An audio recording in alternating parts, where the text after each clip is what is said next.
Hey guys, welcome back to Fun Ain't Free, Alamo Wealth Builders channel. Thank you for watching.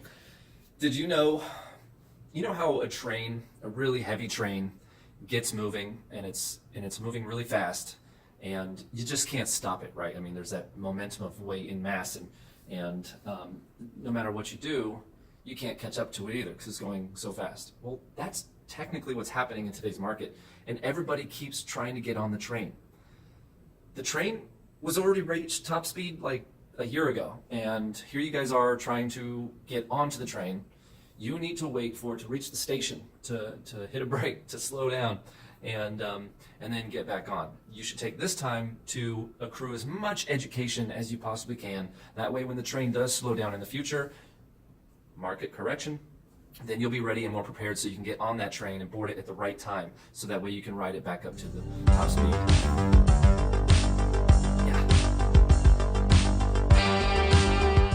So I wanted to go over, I haven't done a video in probably a week. I know, shame on me, sorry. I've been busy, swamped with work and doing other stuff, and because I actually am still in real estate, I'm still an investor. I don't just do these coaching things because I got 1 million subscribers and I'm making tons of money that from YouTube or any of that. I don't really make a lot of money doing coaching or educational stuff like this. This is all free. I don't make any money doing this. So this is all my time, my personal time and knowledge and experience that I'm giving to you for free. And I hope that it benefits somebody. That's all I can say. A lot of people out there that are bruisers are saying, hey, don't push your product on me. But I mean, it's a business. Yes, we all have a business. I'm a businessman. I'm going to push product. I'm going to push things. And the reason being is because I got to keep the lights on. I got to keep my employees paid. But for things like this that take my time and I put it out there, I make no money on this, absolutely no money. What helps is that you go to my website, alamowealthbuilders.com, sign up, and when you sign up, guess what? You get a free code to get everything that's in my store 100% off. So it's all free, nothing. Only thing I ask is that you sign up and you tell some friends about this, because the more people that are introduced to this, the wider we can build the wealth gap. And we've actually created a motto in Alamo Wealth Builders. And our new model is growing the middle class with class and crass. All right. So we like to have fun. I like to say some stupid that will probably get me in trouble sometimes. But you know what? We're all human, and we're all here to make money, and we're all here to help others. And so that kind of brings me to some of the points where, I got into a discussion at one of these meetups, and somebody called me. I said, what I told them what I do, and I'm a real estate investor, and we have apartments and single family houses we flip and wholesale and do all sorts of things and educate and he said, oh man, what? He said, taxes are coming up, huh? And I was like, that doesn't affect me. I don't really pay taxes. If you have somebody that knows what they're doing and you have proper bookkeeping and you have good real estate savvy tax advisors that can help you, then everything's set up properly, and so taxes aren't an issue for me. And so he says, well, what do you mean? Like, you don't pay taxes? Oh, you're one of those guys. I bet you're a Trump supporter.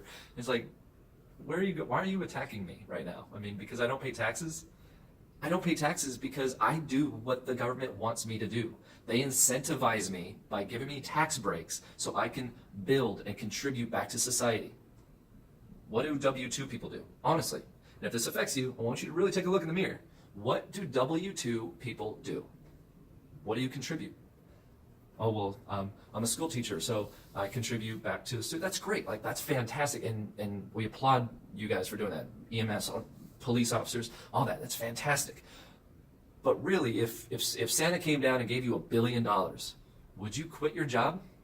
99% of you will probably say, yeah. That's because you're really after money. That's what you're after. That's what everyone's really after. That's what the world perpetuates on, is on money, capital, value. Okay? And so when you go to your work on W-2 work, you're working for your own benefit. You're going there so that way you can get a paycheck so you can pay your bills. That's pretty selfish if you think about it. That's how the government sees it. That's a selfish act. And so all you're doing is you're benefiting yourself. So you get taxed very heavily for that. Now, if you're a business owner, self-employed, a little bit different tax. But you're still just benefiting yourself. You're an athlete or a doctor. I mean, you're really only benefiting yourself. Maybe, people that you help and they're here and that. So not what we're talking about. I'm just talking about money-wise. You don't really create jobs per se. So you get taxed as a self-employed.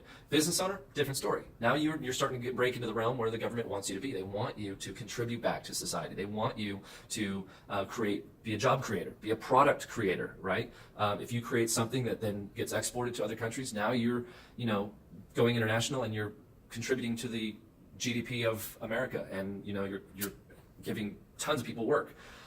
That is a contributor, and so you get huge tax breaks for that. But because you're a business owner, you still get slapped with some taxes. If you're small business employee or owner, then you don't get to classify yourself as a corporation and take all the breaks and all the stuff that they do. But if you're an investor, no matter if you're small or big, you get huge incentives. That's where all the magic incentives happen. And the reason being is because as a true investor, and by investor I mean not wholesaler or flipper. If you're a flipper or you're a wholesaler, you're not an investor. You're a real estate professional worker. You're self-employed, okay? Even if you have other people doing it, you're still a business owner. That's a business. If you're truly an investor, then you're contributing your own capital. It can either be sweat capital or actual liquid capital. You're contributing that in a way that promotes growth, whether it be jobs or living, promotes development because you're using material resources. You're consuming, so you can build something that's useful for the majority of people, for Americans, right? And so the government says, hey, you're doing top tier work, there's your tax breaks. And that's generally how it works, okay? In a stupid, dumbed down version, I guess, because I'm doing this all off the top of my head, and I think that's smart. I did take some notes. I wanted to go over, read some articles, and we had some discussions on bigger pockets, and so I kind of wanted to go over some of this. The assets versus liabilities and how to plan. I'll actually save that for another episode, and I'll discuss that in a minute. You know what? Let's do this on 2 parts. So this will wrap up part 1.